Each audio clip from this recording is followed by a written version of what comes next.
Good morning.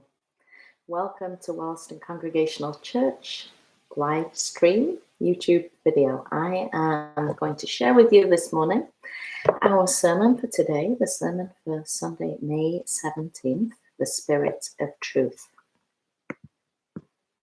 This sermon is based on the scripture John chapter 14, verses 15 through 21. So that's the Gospel of John chapter 14, 15 through 21. I invite you to read that before you listen to the sermon, if you would like. Today we continue to read from the farewell discourse in the Gospel of John. Jesus speaks to anxious disciples. Although they have tried to deny it, they know that Jesus will soon be taken away to die. Jesus also speaks to anxious readers of John's Gospel who live after the time of Christ, toward the end of the first century. These followers are dealing with the Roman Empire's persecution of those who remain faithful to Jesus, the one who was crucified for speaking the truth. Anxious disciples and persecuted followers need to hear Jesus' words of truth and comfort. And so Jesus reminds the disciples and the readers, and ourselves included, that when he has gone from them physically, he will still be with them in the form of another advocate and comforter, the Spirit of Truth. Jesus tells the disciples, "You will know her." The Spirit is familiar to them. They will recognize her. They will recognize Jesus in her. There is a strong sense of identification in what Jesus is saying. The Spirit is identified with the truth. Jesus is identified with the truth. Jesus, the Spirit, and the Abba are identified with one another. All are one. In his teachings, Jesus talked a lot about the truth, and on one occasion, he didn't even have to say anything. He simply had to be. When Jesus was interrogated by Pilate, the Roman governor, before he was condemned to die, Pilate posed the question, "What is the truth?" Jesus did not reply, but simply stood there in silence.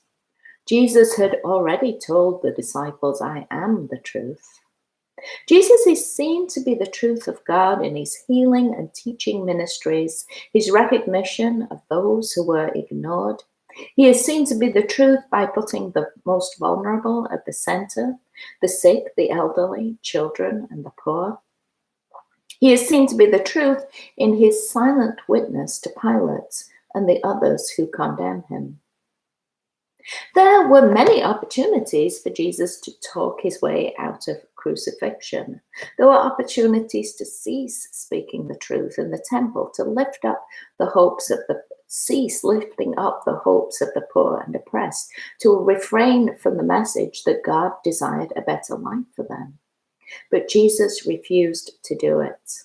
Like many of the prophets who went before him, Jesus was executed for speaking the truth. We are generally aware of what is the truth. If we knowingly lie, we are painfully aware of it. Deliberate lying is problematic and usually unethical, of course. Still, perhaps a more common form of untruth is self-deceit. We practice self-deceit in a number of ways and for a number of reasons. In these times, I am noticing my own inclination to self-deceit in the form of over-optimism and denial. I prefer to pretend that things will soon return to normal. If I hope for a regular summer visiting family and friends, eating and playing together, perhaps it will happen. Optimism in itself can be helpful at times. The expression hope or pray for the best and prepare for the worst attempts to balance optimism and pessimism. And yet, optimism can mask denial, and denial can lead to harm. In these times, denial and over-optimism may result in very serious harm. If we are we're over-optimistic about the trajectory of COVID-19 and decide to return to in-person worship prematurely, we could cause serious harm to our members and also our community. This sobering fact must inform our decisions in the coming weeks and months. A more troubling aspect of denial and over-optimism is the deliberate sense of denial we are seeing in many of our leaders. This denial takes the shape of a lack of communal mourning in the face of 85,000 deaths. It takes the shape of ignoring the warnings of health and scientific experts about the dangers of prematurely reopening the economy. It takes the shape of magical thinking that a COVID-19 cure or vaccine will suddenly appear well before the known timeline for such developments. One form of truth-telling our leaders could easily begin to practice is the habit of saying, "I don't know," in reply to questions outside their fields of expertise. They could begin to defer to the experts and to work collaboratively.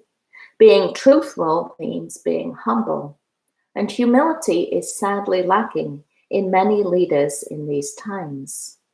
Some of these problems are outside our control, of course. Still, we can contribute to the discourse in our communities and our states by adopting a practice of truthfulness with ourselves and others. Who will we talk with in the coming weeks? Will we participate in a virtual town meeting? Will we demonstrate our commitment to physical distancing and protecting our vulnerable neighbours when we go out and about?